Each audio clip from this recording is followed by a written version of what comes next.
गणमाध्यम सर्वदा जागृत होई रहिछि बोली समाज दृष्टि रहिछि। सकल प्रतिबंधक सत्वे गणमाध्यम तार मर्यादा हराई नाही बोली विशिष्ट वक्ता माने मत प्रकाश करिसेंति।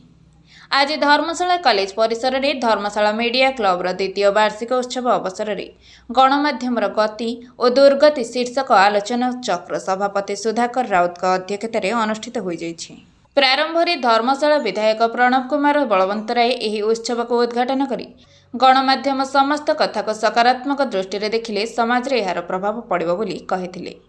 अन्यतम अतिथि भाव अर्गस टीवीर वरिष्ठ सांबादिक शांतिभूषण मिश्र जोगदे निजस्व अनुभवर कथा को उदाहरण दे गणमाध्यम किपरि विभिन्न प्रतिकूलता सत्वे तिष्ठि रही से संपर्क में निजर वक्तव्य प्रदान करथिले। बड़ खबर संपादक अर्धेन्दु दास जोगदे गणमाध्यम कहार दयार पात्र हेबा वृद्धि पाई विपद बोली कहिथिले। मुख्य वक्ता भावे फकीरमोहन विश्वविद्यालयर पूर्वतन कुलपति डॉक्टर कुमारवर दास जोगदे भारतीय राजनीति रे आजिर गणमाध्यम किपरि दिगहीन होई पड़िबा पई क्षमतासीन माने उद्यम करिथांती सदृष्टांत वक्तव्य रखिथिले। मुख्य अतिथि पूर्वतन सांसद डॉक्टर प्रसन्न कुमार पाटशाणी जोगदे जे पर्यंत गणमाध्यम लोकहित रे कार्य करुथिबो से पर्यंत सूर्यालोक परि प्रतिभात हेउथिबो बोली कहिथिले। मीडिया क्लबर उपदेष्टा विमल पति संचालन में आयोजित यह उत्सव में वरिष्ठ सांबादिक विश्वनाथ सामल अतिथि भाव जोगदे बेले डॉक्टर विजय कुमार शतपथी, डॉक्टर सुशांत कुमार बेहेरा, शांतिलता दास, कृति छात्री लोपामुद्रा प्रियदर्शिनी को यह अवसर में संबर्धित करा जायथिला। उपदेष्टा बसंत कुमार नायक अतिथि परिचय देथिबा बेले कार्यकारी सभापति आयुष्कांत राउत स्वागत भाषण, साधारण संपादक आनंद महाराणा संपादकीय विवरणी पाठ करथिले। सुशांत कुमार साहू धन्यवाद अर्पण करथिले। शेख अलाउद्दीन, त्रिलोचन बेहेरा, गयाधर नायक, शिवप्रसाद महांती मानपत्र पाठ करथिबा बेले दीपक दास, सुशांत नायक, गगन दास, अशोक दास, सुशांत गोछायत, सूर्यनारायण भूया प्रमुख सहयोग करथिले। विषयवस्तु चमत्कार थिला। वर्तमान गति और दुर्गति प्रगति सब ऊपर आलोचना है जो मु अनुभव कली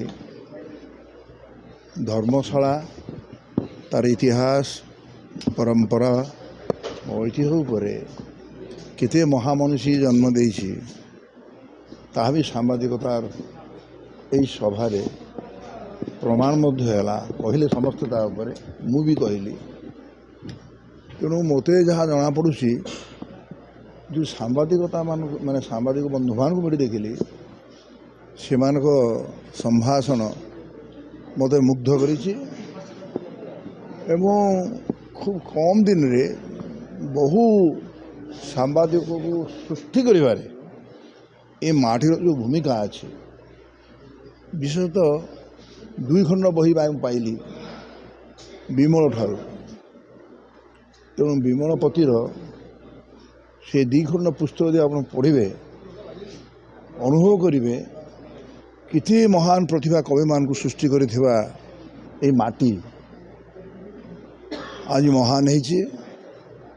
आज सभा पे बछा बछा इंटेलेक्चुअल माने आछंती एवं से माने जो विषय वस्तु पर मतलब संभाषण कले अतीव मनोरम एवं आदर्श एवं जीवन दर्शन एवं सांबादिकता माने सांबादिक माने किभली एबे भी लड़े करुछंती देश पाई केते सांबादिक मरुछंती तार हिसाब नहीं। तेणु एमाटी आज मो पाई केवल धन्य नुहे धन्य आपण माने जो माने समवेत होइछन समस्तक पाई समस्त अवदान पाई समस्त कृति पाई।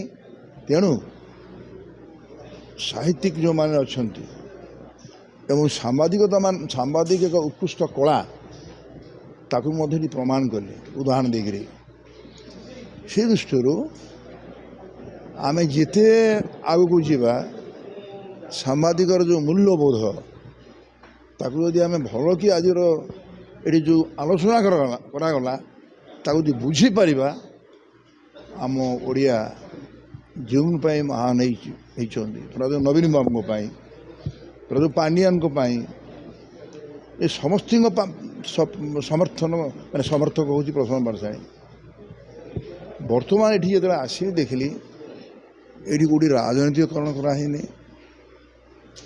राजनीति पर को बाना आम ये उड़े आम कहीचे बंची रही संग्राम करने आउ सांबादिक मान को अवहेला करा न जाओ। नमस्कार। सुरेश करंका रिपोर्ट ओडिशा एकाम्र लाइव।